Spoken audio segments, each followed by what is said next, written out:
Good morning. I'm Dennis Willich with Nationwide Southwest. I'm here this morning with a very distinguished guest, Melissa Stenson, Vice President of Member Experiences with Nationwide. Hi, Dennis. Good morning. To see you. Melissa, nice to have you here. Thanks for having me. Gosh almighty, you and I have been doing this for quite a while. Tell me a little bit about your background and a little bit about how far back you go in this, because you've been here doing these shows forever, it seems like to me. It's been a long time. So I started, my first show with Nationwide was in 2000. Yeah. You know what 2000 was? Same year I took this position. Was it really? We started together. Yes. All right. We were at Mandalay Bay that year for primetime in Vegas. Sure was. Yeah. Yeah. And so I worked, I worked until about 2007 and then took some time off with family, had a bunch of kids. And then I came back to Nationwide in probably 2013. Yeah. And have been working on primetime since then. So you've been through, I think this is number 52 for me or something like that, or 53. I can't remember, but it's up there a long ways. Yes.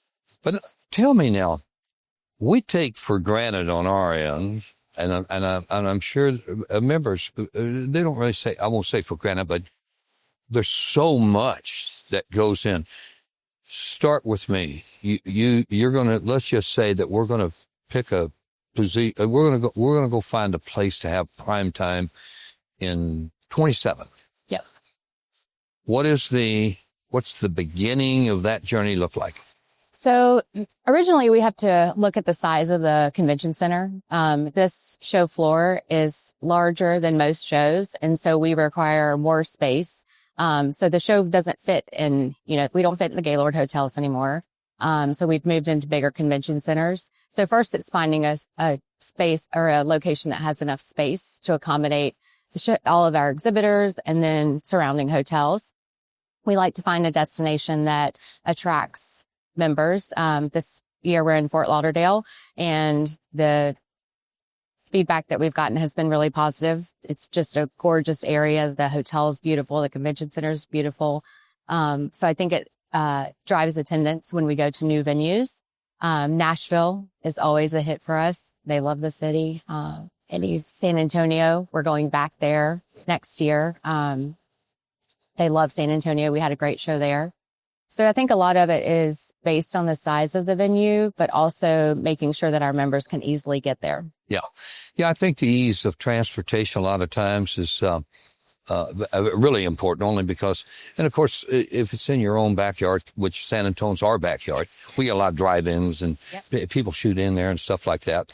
But, overall though, the venue, the overall show itself though, no matter where we go, the show itself is always spectacular. Thank you. And we get we've always gotten really, really good feedback on the shows.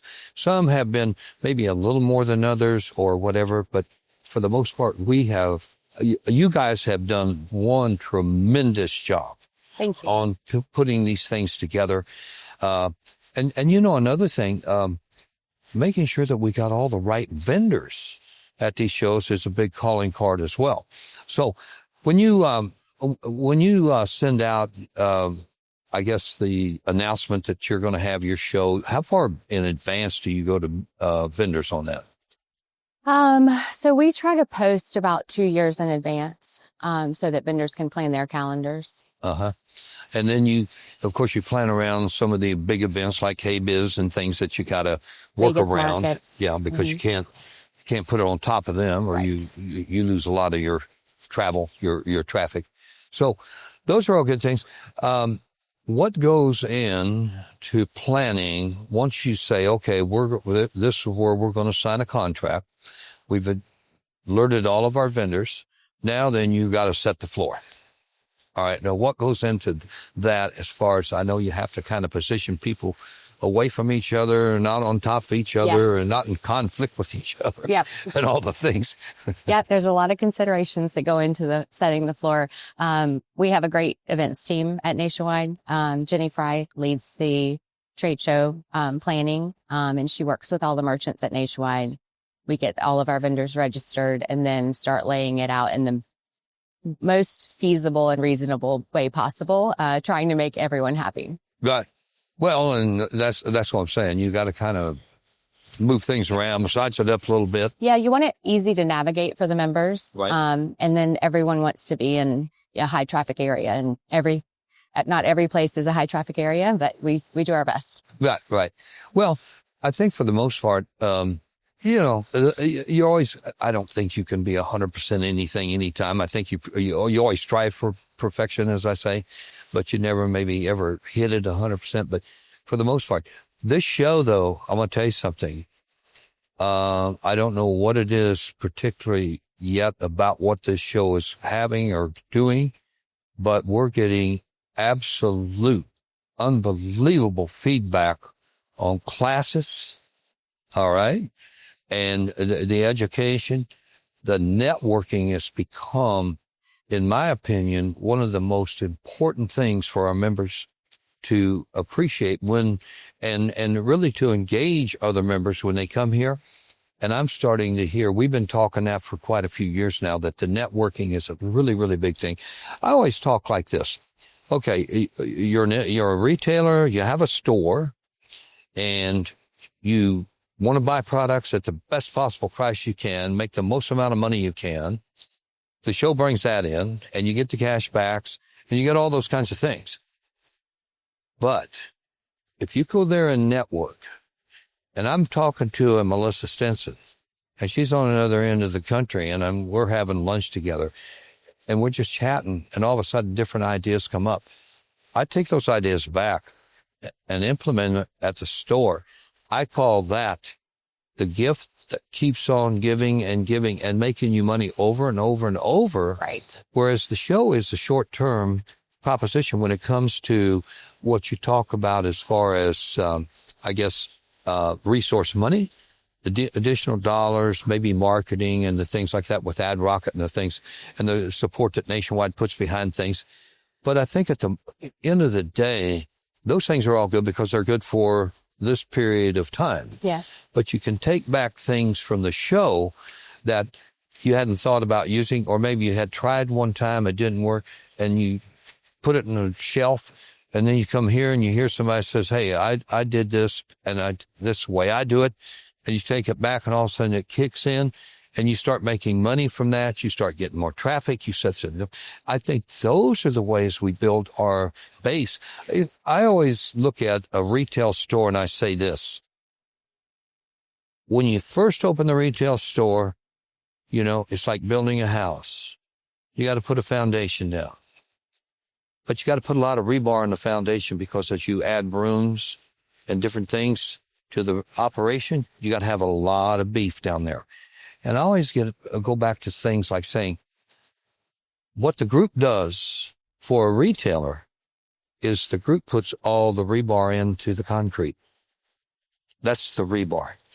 And when I was going through podcasts with several of our members yesterday, they continually over and over expressed the thing and kept saying, hey, you guys have been the ones that have helped us get off the ground, build, and you've really allowed us to have that foundation to where we can now do the things we need to do.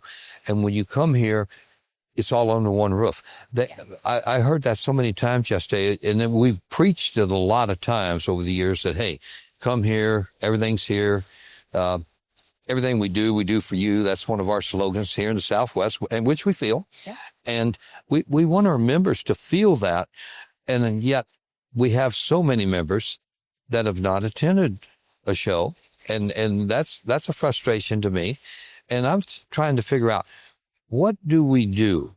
And how can we get those members to just put down everything one day, get down here, spend a couple days, and get the feel of this? I think that will change a lot of it.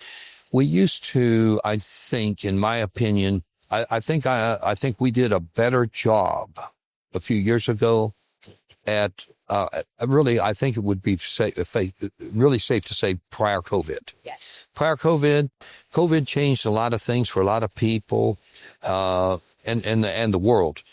And I think that we have to get back to some of the same things, the same basics, the same things that we were doing prior to COVID to get our membership more engaged and why they need to be here. Yeah. And by the way, we do know this already. We have all the facts and the figures. All the members that come to primetime are generally stronger members. And when I say stronger, I'm talking about stronger not only, but traffic-wise, really controlling the market they serve, their ROI is better. I just feel like there's a way for us to get to that. So yeah. I'm gonna challenge you as well as me and say, hey, what can we do in the future, and how can we do a better job on getting the ones that did not come? So I'm going back from this show. I'm going to go back from this show. I'm going to take a look at all the people that should have been at the show that did not show up to the show. I'm going to take a look at the last 3 to 4 shows, and I'm going to I'm going to devise some kind of a game plan. I'm going to try to win those members over to at least come to one more and see where it's at. And by the way, Lord, look where we are at in a 5-year period, a 10-year period of time from what we used to have and all of what you have today. The world is going so fast today. And I mean, shelf space today, as far as technology and stuff, is just, it's almost by the hour. Right. I mean, things are changing so much. So we look at all those things, and yet we still run up against the wall sometimes, so we're just not able to seem like we're not able to break through that barrier of thinking. And I want to find out, how do we unlock that, and how do we get more members to come? What's your thoughts? I agree. I think it's hard to break through and get people to leave their stores. Our dealers are so busy running their stores. It's hard to say, okay, I'm going to take 3 days out and I'm going to go to prime time. If they try it, I think they will see that it's worth their time. If you are a retailer and you have a problem, I guarantee you there's a retailer at primetime that has had that problem and has solved it. Yeah. So come to primetime, talk to these other retailers and learn from them, learn from your peers. Nationwide offers a lot of services and solutions. The cashback deals, there's tons of reasons to come. It's just convincing them. Yeah. And I think the best way to do it is to get them to attend the show once. And then I think they're hooked. All right. I'm going to ask you a question. So I've had these ideas. You know me, I've always got ideas. Trying to figure something out. But I got an idea, and I got to thinking about, is there a play, would it work if we was to have a 2-hour segment someplace and bring together all of the members maybe, or a big chunk of the members that are attending, and then facilitate a thing to say, in other words, we could even have them send in ahead of time. I'd like to come to prime time. Oh, I would like to learn about this. I would like to know what other members are doing in their areas, because we would like to get this done, but we want to do it right. And I don't know, do you think there's something like that? If we open the door to that we would get any traction? You think we would? Do you think it would? Yeah, I think it would. I think it's kind of crowdsourcing the membership and seeing what they need, where they need help, what they're looking for, and making sure that we deliver it. And see, they could maybe go to a portal, put in there, and say, okay, this is what we want to learn when we come to prime time. We want to know about this right here. I'm wondering if that would work. I don't know. I'm just trying to think out of the box on how we get more people involved. And you know what I think? Here's what I'm feeling. We had members prior COVID, and back in the days, I'm going back several years ago, we had members that just said, we just put a sign on the door and say, we will be closed for the next 3 days or 4 days, and they leave. They closed down. Yeah. And took off because they said, we will never, ever not attend primetime. We're not ever going to not attend. Yeah. We are going to go there and take advantage of all the stuff. And I would like to get back to where we have that kind of energy behind it. Yes. That kind of messaging that creates that desire and says, we got to go. And that's what I'm looking to do. Yeah. So let's do this together after we get out of this prime time. And like I say, we've been through a lot of these together. We've seen the ups and the downs and the backwards and the forwards and all that stuff. But it's been so much fun. And our journey has, my Lord, we have been on it doesn't even seem possible that 26 years just rolls by. It does. But it does. Yeah. And here we are in 26. But we're still doing the same thing, kid. Yes. And we're still having fun doing it. We are. And I have as much energy today as I did back then. You definitely do. I just love it. So anyway, thank you, Melissa. Absolutely. It's been so nice to have you in here again this morning. Thank you so much. Let's have a great finish on the show. Sounds great. We'll get together after the show, and we'll see you in Nashville. Sounds good. Thank you very much.